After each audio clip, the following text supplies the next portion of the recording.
What's going on, everybody? Welcome back to another edition of the Dolphins In Depth podcast. I'm Daniel Oyefusi. That is David Neal. Thanks so much for tuning in. Quick reminder before we start, make sure to subscribe to the Miami Herald YouTube page, like, share, comment, as well as subscribe to the Miami Herald. Now, week one for the Miami Dolphins was a thriller of an opening game to the 2023 season. The Dolphins went to SoFi Stadium, went to the West Coast in Los Angeles, and came away, or Inglewood specifically, and came away with a thrilling 36-34 win over the Chargers. Tua Tagovailoa, Tyreek Hill, they were stars, those two connecting for the game-winning touchdown with just a little over a minute left. And the defense, which was a little shaky in the debut of new coordinator Vic Fangio, they got the stop when it mattered the most. And the most important thing for the Dolphins, they come back home 1-0. We're going to get into that, as well as a lot of big news across the AFC East with the New York Jets and Aaron Rodgers on Monday night. His very, very short-lived debut as a New York Jet, and how his injury may shake up the AFC East, the division, and maybe even the entire conference. But first, we're going to start with the Dolphins opening game. I was wrong on my prediction. David was right. I had the Dolphins losing a close game. He had the Dolphins winning a close game. So I'm starting 0-1 in that regard. He's starting 1-0. But neither of us got the score close. Yeah, I thought it was going to be a low scoring game. A lot of games across the league, they were offensive struggles, teams not getting them 20 points, 24 points. So I thought, it'd kind of be the same with the new offense with the Chargers and the Dolphins, especially after what we saw last year. But the Dolphins really put all those questions to bed about Brandon Staley and the defensive game plan. They came out, they were on point. Tua Tagovailoa, 466 yards, 3 touchdowns. Tyreek Hill, he said he wanted to go for 2008. He's on pace for that and then some. 11 catches, 215 touchdowns, as well as the 2 touchdowns, the game winner that I mentioned. I thought this was a game that the Dolphins could win. I thought that, facing a quarterback, with the likes of Justin Herbert, that was going to be maybe a little bit too tough in week one. But I say that this was such an important win, not just because it was the first game of the year and you're kind of, that you want to start 1-0. A lot of teams, most teams that reach the playoffs that are successful, they start off 1-0. 0-1 isn't by no means any insurmountable, setback. But a lot of the playoff teams, 500 over 500 teams, they start 1-0. But I would say this was a really important win because of the team that they faced and the manner in which they won, not it being a close game. But the Dolphins faced a lot of questions, specifically their offense, about last year's game. And Mike McDaniel, didn't want to make too much of it. Tua didn't want to make too much of it. But I will say Raheem Mostert kind of mentioned on Monday, the day after the game, hey, we kind of were thinking about what happened last year, and we wanted to make sure that didn't happen again. Regardless of who they faced, it was going to be important for the offense to kind of get back on track because the questions that they were facing was whether a game plan had been put out there to stop this offense. And whatever the Chargers did last year, they either switched the game plan or the Dolphins had all the answers for it. Because by and large, the Dolphins scored 36 points and they left some points on the board. That first drive, they turned the ball over. There was a couple drive or two here and there, but they didn't finish. They had to settle for a field goal when they probably could have got a touchdown. So for them to score 36 points, for them to do it against that opponent, against that team, and for Tua to look so good in his first real game back, hey, we were talking, or they were talking a lot about, this offense being even better. And, at times through the offseason, I was just like, I don't know if you can be much better than they were last year when Tua was healthy. But we saw some wrinkles from McDaniel. They did some stuff with kind of the motion with Tyreek. They kind of did some. They put Eric Ezukama, the second-year wide receiver, in the backfield. He was kind of doing some Deebo Samuel stuff. It was clear that over the offseason, McDaniel went to the drawing board, maybe figurative and literally, and drew some stuff up. And they kind of unveiled it in week one. And the results were just about as good as you can get. So for the offense to come out and just to put up the points and the numbers that they did, and for Tua to look so good, like it was really effortless what he was doing. It might have been his best game as a pro, honestly, even better than the 6 touchdown game in Baltimore, because you didn't have the peaks and valleys. It was just very, very consistent. Outside of the interception that he threw, it was just very, very consistent throughout the game. So on the offensive side of the ball, I don't think you can be any more happier with that week one performance and kind of the year 2 debut of Mike McDaniel's scheme. I think, I mean, obviously, Tua played incredibly well, but I think somebody needs to give big ups to the offensive line because Oh we're yeah, going in we going in thinking, okay, we're not sure if Armstead's going to play, and even if he does, it's Khalil Mack and A Bosa, Joey in this case, and so these are guys that can wreck your whole program, especially if your offense is based around the pass, which most NFL offenses are these days, and it really didn't have the effect that 0 you sacks. would have expects. Yeah, Yeah, they never got there. They never got there, and yeah, you could talk about affecting a play here and there, but daggone, I mean Tua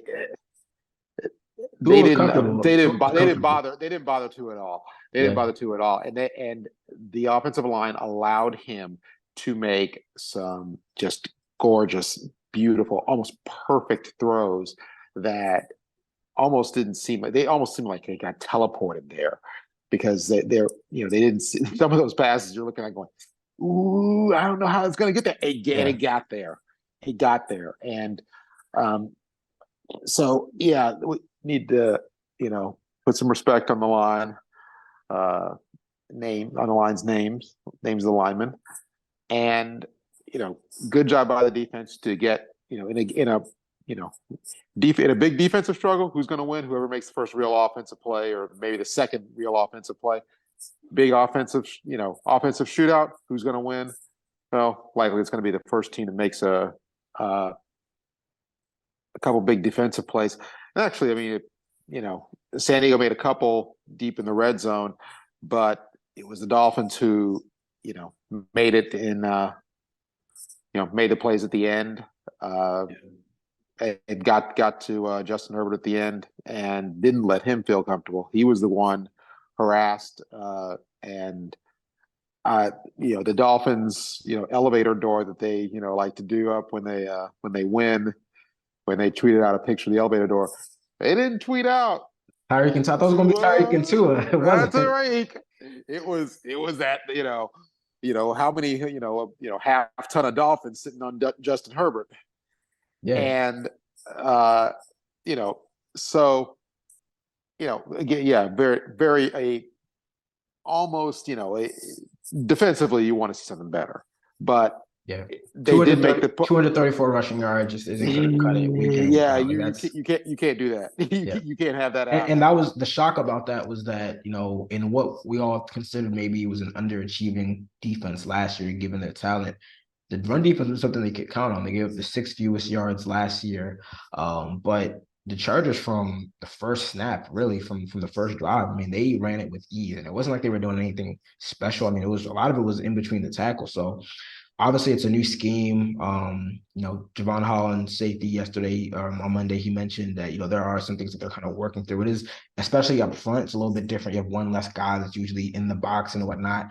But I mean, that's why they pay Zach Seal. It's why Christian Wilkins is one of those top defensive tackles, and it's why they brought David Long, who really didn't play much, which was a surprise. I mean, pass defense was what we were kind of worried about, without Jalen Ramsey, how that was going to look. But it's really the run defense that prevented them from getting those stops and really kept the Chargers in manageable situations. And the Chargers last year weren't, and over the years, haven't been known as being like a ground and pound and an offense that's, really good against the run, which is why if there's anything that you leave that game kind of shaking your head about it, sorry, like first game of Vic Fangio, the run defense, which is what everyone considered, maybe to be the old reliable with this unit, they were just getting pushed around. They really couldn't get a stop.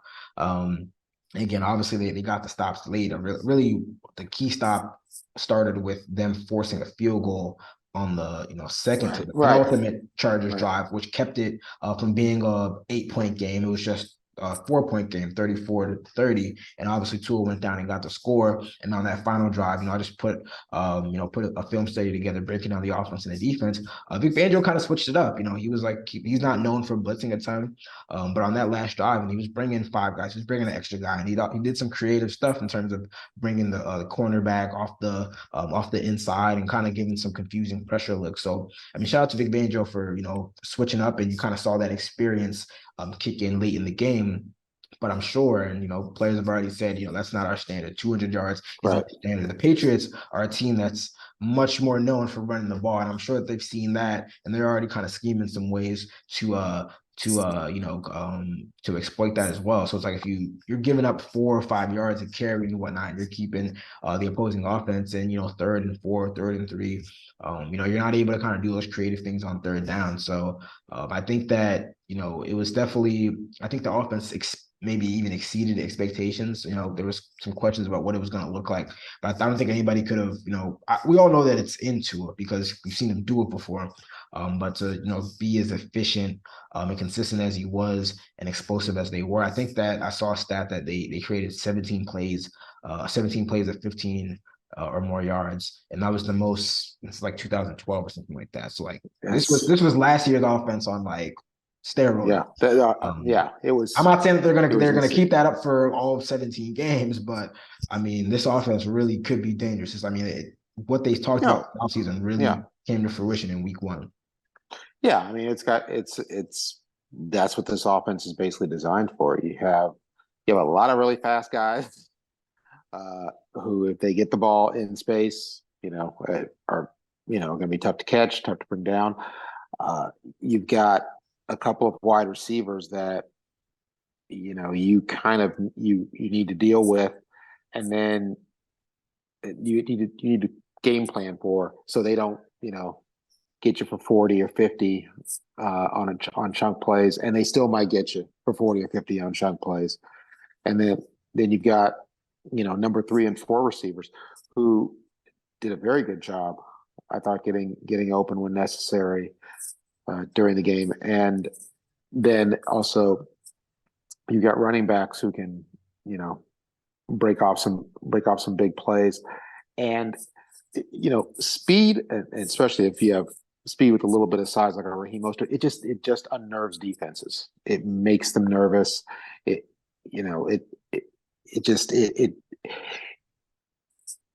When you speed everything up, it's just there's more likely to be mistakes. There's more likely to be blown coverages because mental mistakes happen.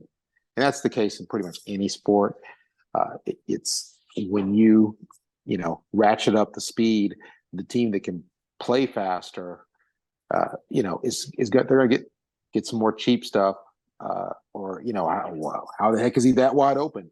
They're gonna get some more of those plays, and the Dolphins got those plays, and I expect a sort of kind of moving back to the mean this week.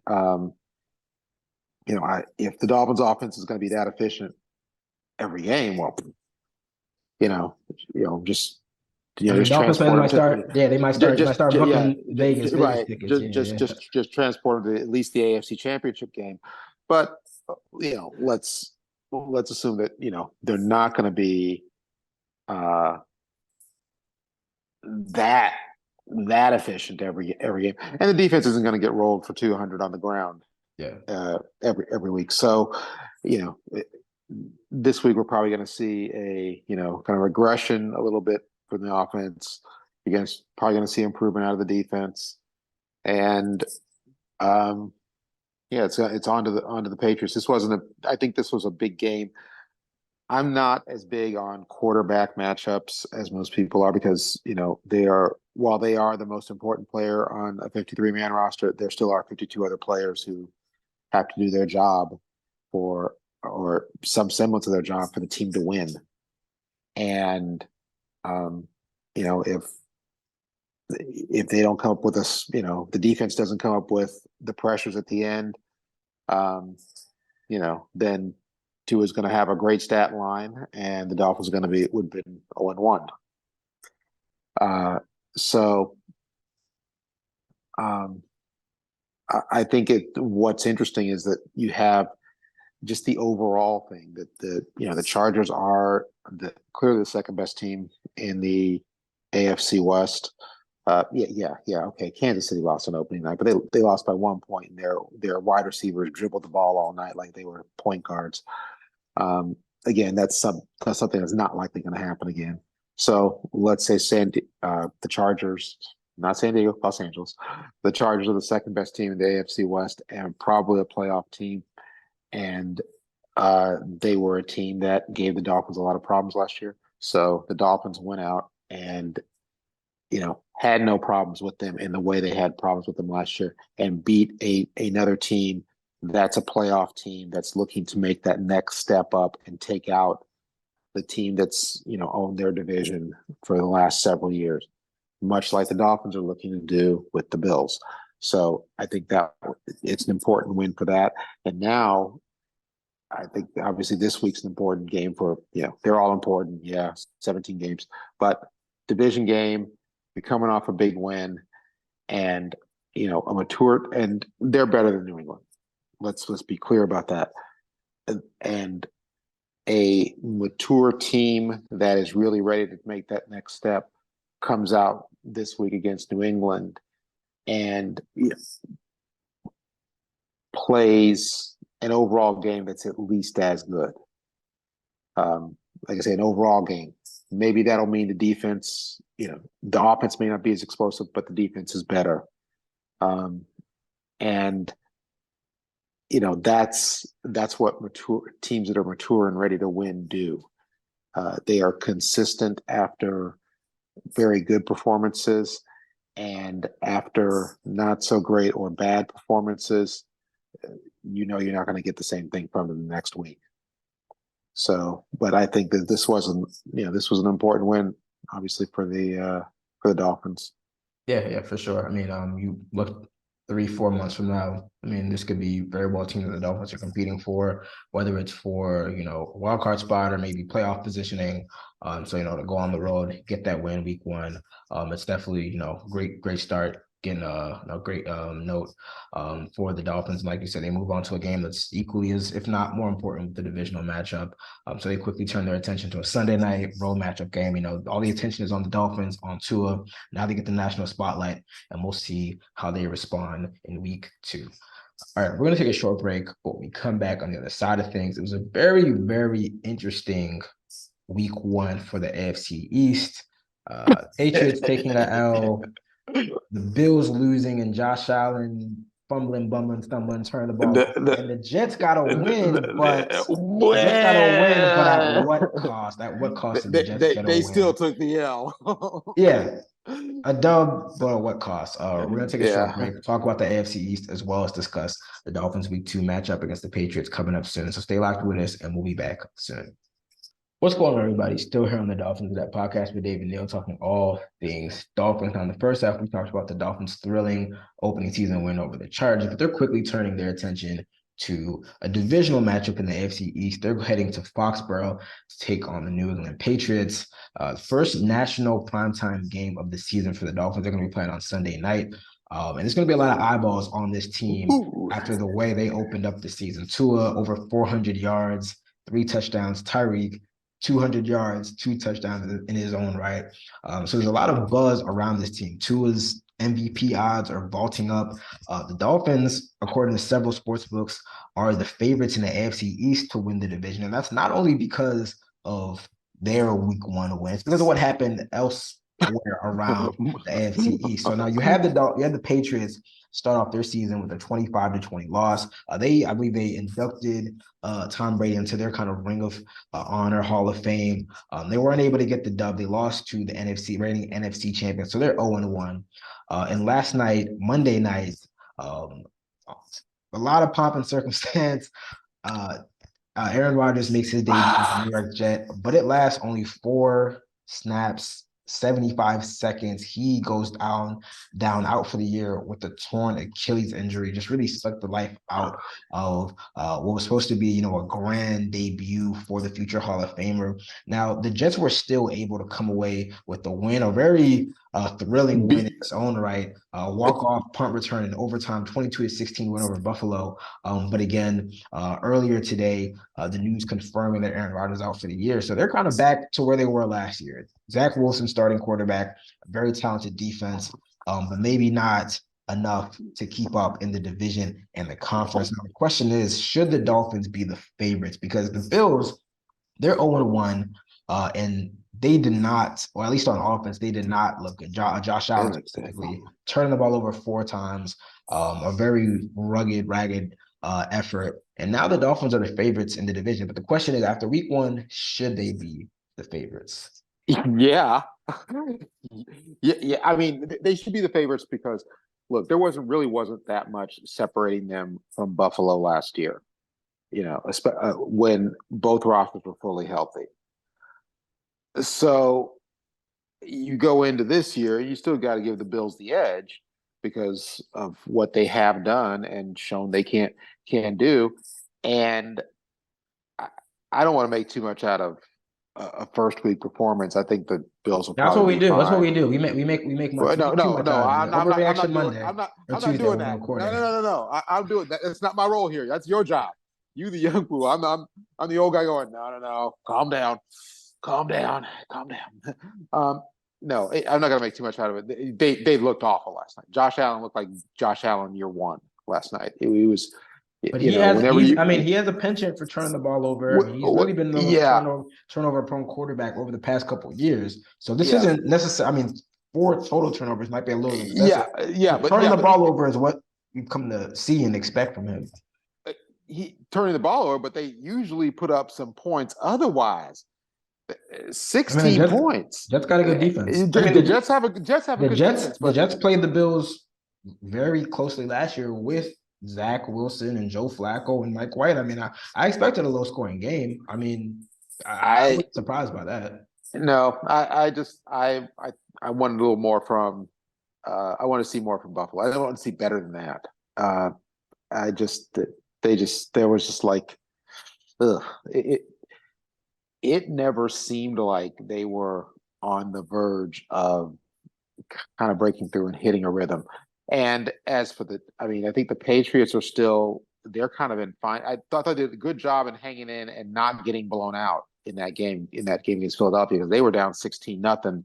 About I don't know if they did the Brady, if they did the Brady thing before the game. I mean, the paint could not have been dry on that Ring of Honor thing before they were down 16-0. It was really fast, and yet they hung in, and they're still a team kind of finding themselves, getting resetting after even though it's 4 years now that Brady's been gone, they're still refining themselves. So they did a good job at not getting blown out. I don't think there was. I think if you expected them to win that game, then cry into your Patriots towel, because you got to be the biggest Pats fan out there. But the Jets, that's just that they were able to win is kind of impressive, because that wasn't just, hey, we think we've got it all together now that we've got Aaron Rodgers at quarterback for us. This was 22nd anniversary of 9/11. Aaron Rodgers running out with the American flag, yeah.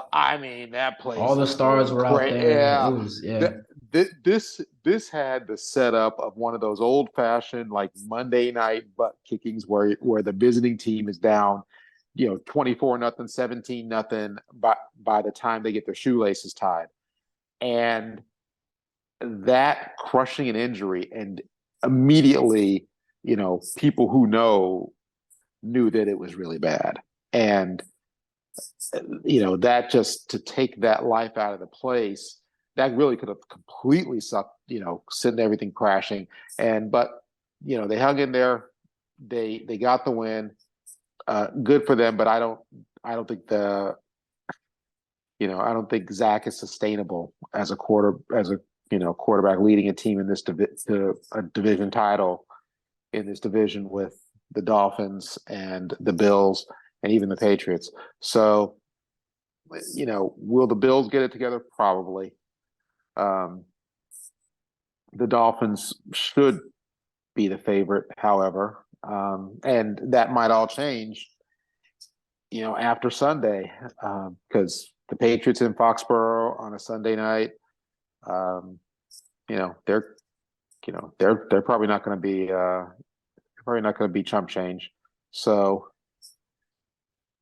this will be an interesting game to to Yeah, watch. But I think overall, yeah, the Dolphins have to be considered the best team in the AFC East right now. you mentioned a key word that I wanted to bring up: sustainability. Um, and I think week one is just natural for overreaction. I mean, we get overreactions after every game, but I think that overreactions are at the magnitude is at its highest and biggest after week one. This is the first we're seeing of these teams in their, in fullness in several months. So I look at what is sustainable. Like obviously, week one, you kind of like Mike McDaniel even kind of spoke to the novelty of week one. You get to kind of show some new things that are different from last year, and a lot of teams look different. So you get that out the way, and now you kind of put a lot of stuff on film, and then you get to see what adjustments you make, what adjustments, your future teammates, your future opponents make. And the question is, what is sustainable? So when I look at the Dolphins, I think like, are the Dolphins going to score 36 points every single game? No, they're not going to score 36 points every game.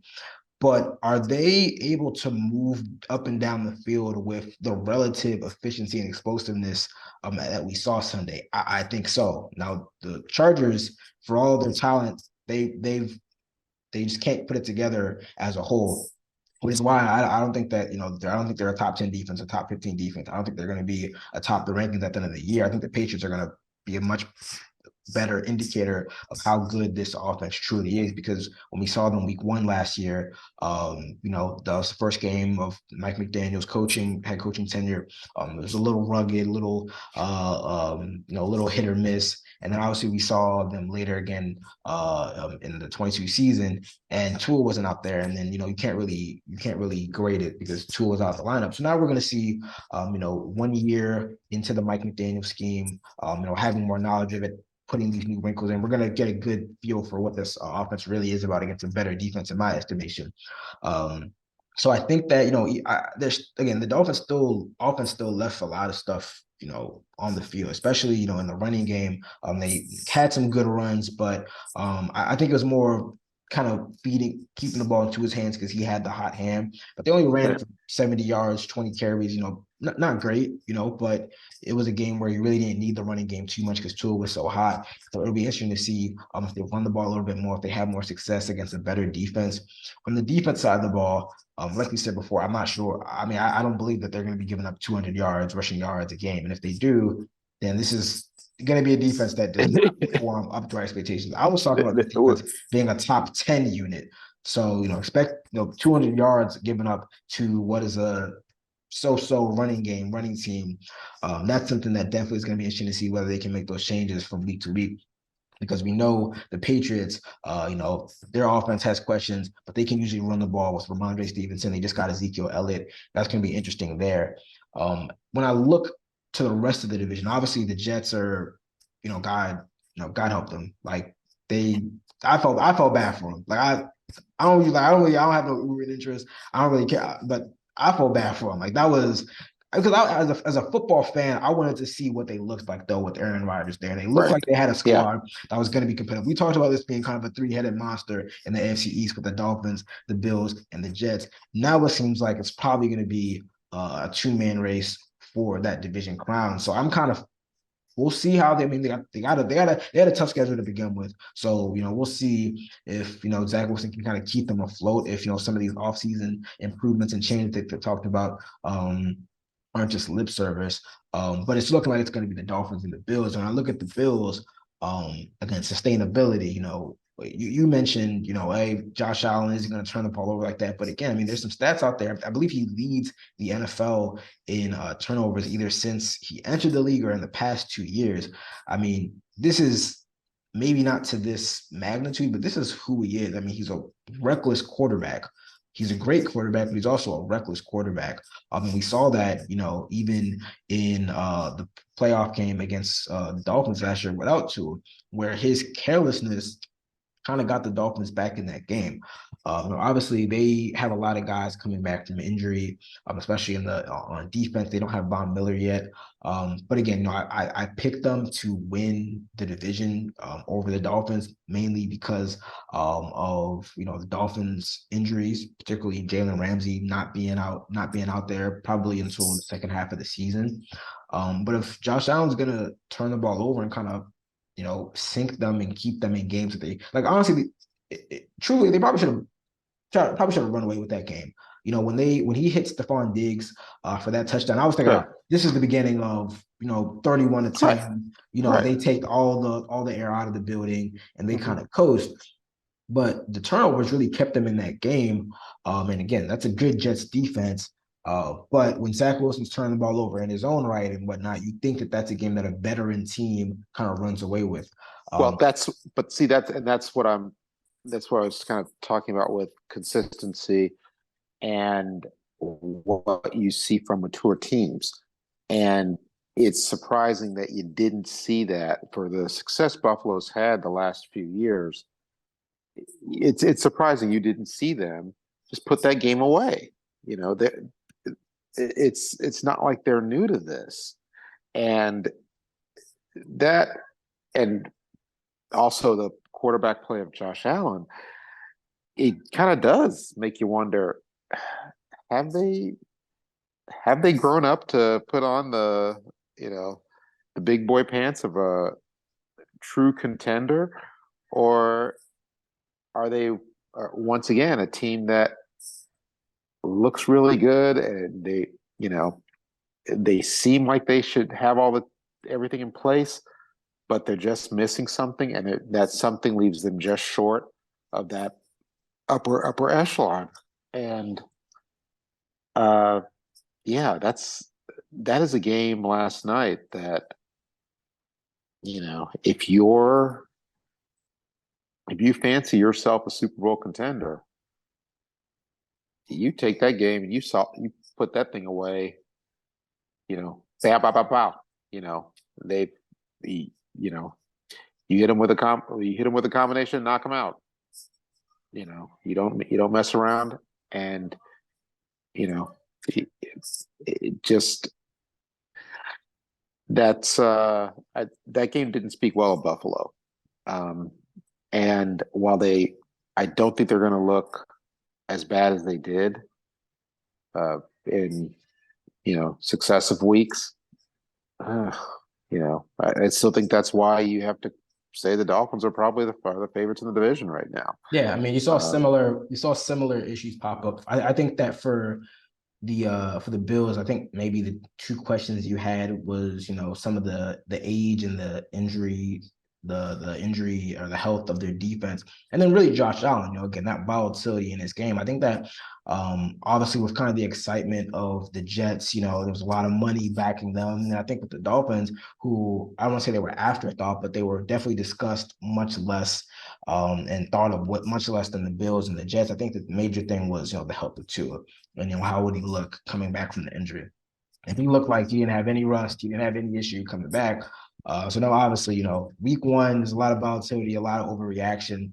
But again, I mean, hey, he's co-betting favorite. I mean, that's how impressive that week one game was. He was co-betting favorites for MVP with Patrick Mahomes right now. And obviously that's well deserved after the performance that he put out there. So it's definitely understandable. But like you said, I think that we'll really see the maturity of this team heading into week two, which leads us into the last segment, previewing week two against the Patriots. And before the season, I looked at this as a game where, I thought that the week one opener against the Chargers was definitely a coin flip type of game where it can go either way.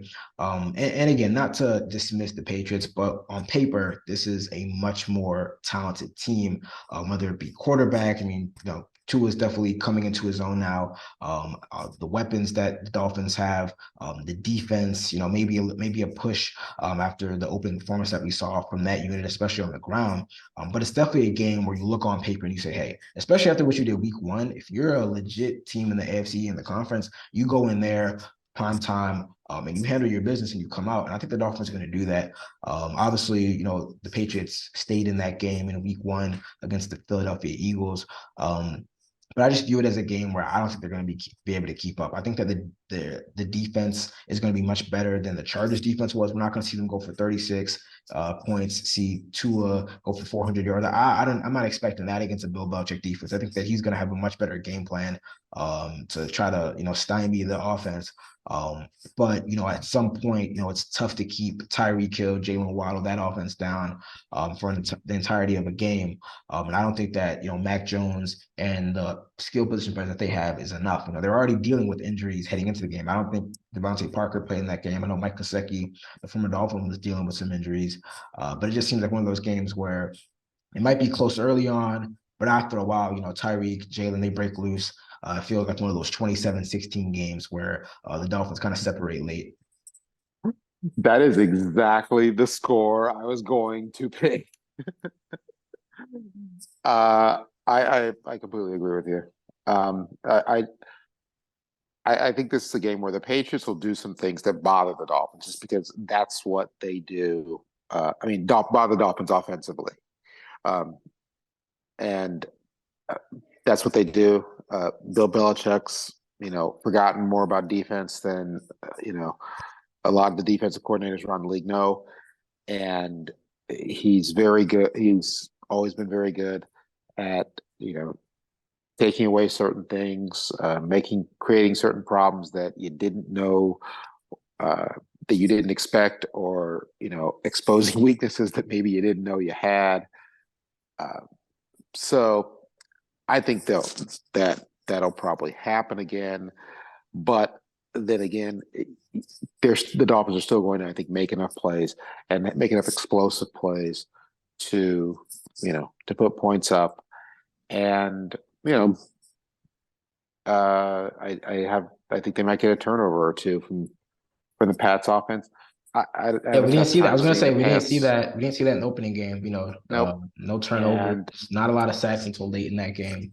So a lot of improvements for that defense to tap into. Yeah, I think they're gonna have a better game against a Pats offense they're kind of a new offense, they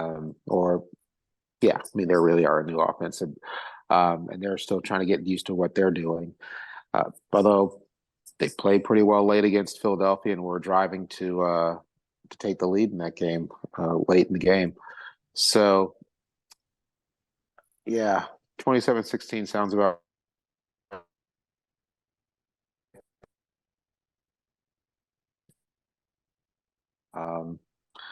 And I think they're going to be pretty jacked up about playing a division rival on Sunday Night Football, and yeah, this is going to, but it's going to be an interesting game. I think we're going to be able to tell a lot about the Dolphins, how ready they are for real prime, for January and February prime time. Mentally as much as anything else, after this game, and but this will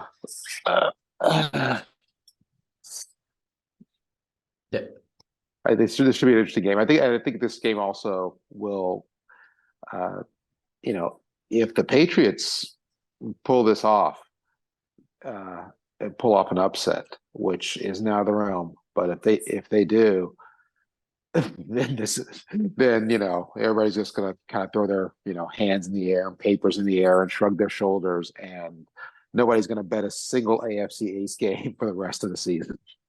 Yeah, hey, it was definitely a toss up. I think the Bills definitely entered the season as the favorites to win the division. Obviously, the week one performance on the Dolphins end and then the Bills end really, and as well as the Aaron Rodgers injury, really turned everything upside down. So the Patriots, there's an opportunity there to even throw another wrench into the division standings early on in the season. And again, like you said, it's going to be really interesting to see how the Dolphins kind of come out with all the attention on them. With having a week one, all that film out there, the New England making their adjustments, their preparations, how they come out there, and if they really take care of business against a team that on paper they're more talented than. So it's going to be really interesting. We're both going with the Dolphins here. I know we're on the other side of the spectrum last week, but this week we're siding with the Dolphins. All right, that brings us to another edition. I think it brings us to the end of another edition of the Dolphins In Depth podcast. I know, I'm messing up the intro, the outro, I'm messing all up. That brings us to the end of another edition of the Dolphins In Depth podcast. I want to thank you guys as always for tuning in. Reminder as always. Shout out to George and the Cutler Bay crew. Subscribe to the Miami Herald YouTube page. Like, share, comment. As well, subscribe to the Miami Herald. Mike McDaniel speaks on Wednesday, as well as Tua Tagovailoa. We're going to have all the updates, recaps from those availabilities. So again, subscribe to the Miami Herald. Stay locked in to our Dolphins page. And we'll be back next week to recap another weekend of Dolphins football. Football is back. Thank you, guys. We'll be back next week to recap another weekend of Dolphins football. Hey, I was bored during this offseason, man. I got to watch CNN and the news. Like I get to watch football now. But we'll be back next week to recap football in its fullness. But until then, you guys take care. Talk to you soon. Peace. Later.